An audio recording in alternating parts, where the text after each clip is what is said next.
ઉત્તર ગુજરાતના મહેસાણા જિલ્લામાં આવેલા ખેરાલુ તાલુકાના ચોટિયા ગામમાંથી એક દુઃખદ અને ચિંતાજનક ઘટના સામે આવી છે, જ્યાં કુદરતી આફત અને તંત્રની બેદરકારીને કારણે ખેડૂતને ભારે નુકસાન સહન કરવું પડ્યું છે।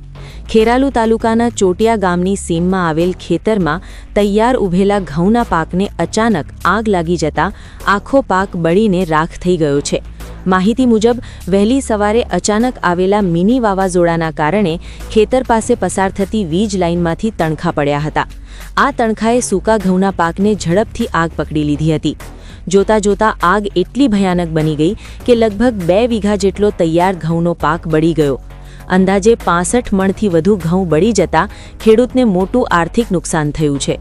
આ સમગ્ર ઘટના ચોટિયા ગામના ખેડૂત કિરણભાઈ વીરાભાઈ ચૌહાણના ખેતરમાં બની છે।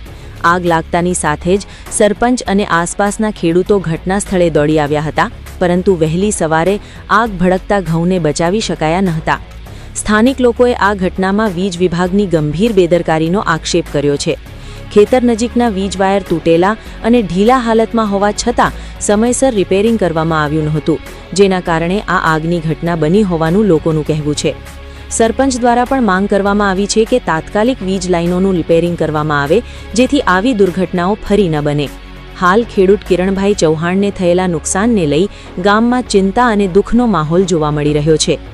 ચાલો આ સમગ્ર ઘટનાને લઈને શું કહે છે ખેતર માલિક કિરણભાઈ ચૌહાણ, સાંભળીએ તેમની જ વાત।